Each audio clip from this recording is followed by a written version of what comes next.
मी केले आहेत नवरात्रीचे उपवास। तर नमस्कार मंडळी, मी रोहिणी केंजे आणि मी धरलेले आहेत सासरकडचे नवरात्रीचे उपवास। तसं माहेरकडचे 2 वेळा मी उपवास केलेले होते, एक लग्नाच्या आधी आणि लग्नानंतर।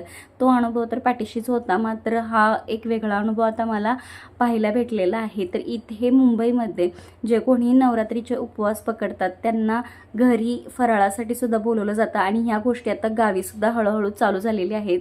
खूप साऱ्या व्हिडिओजच्या माध्यमातून मी पाहिलं, तर म्हटलं चला या निमित्तानं हळदी कुंकवासाठी आपल्याकडे सवासनी सुद्धा येतात आणि एक नवरात्रीमधली एक छोटीशी सेवा सुद्धा होऊन जाते। कारण खूप साऱ्या सेवा केल्या जातात, मात्र माझ्याकडून यावेळेस काही कारणास्तव पॉसिबल झालेले नाही। तर मी इथे साबुदाणा वडा त्याचबरोबर डोसे बनवलेले आहेत। तर मी सुरुवातीला तुम्हाला डोसे बनवण्यासाठी जे दळण करायला दिलेलं होतं ते दाखवलं।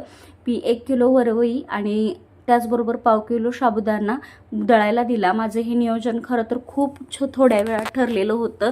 ललिता पंचमी होती आणि ललिता पंचमीसाठी माझ्या बहिणीने मला काहीतरी सेवा कर म्हणून सांगितलेलं होतं, पण ती सेवा करता येणार नव्हती माझ्याच्याने।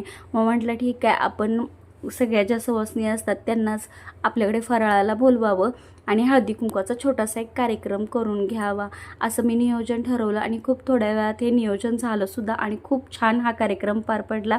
या निमित्तानं आपल्याकडे सुद्धा काही सवासनी येतात।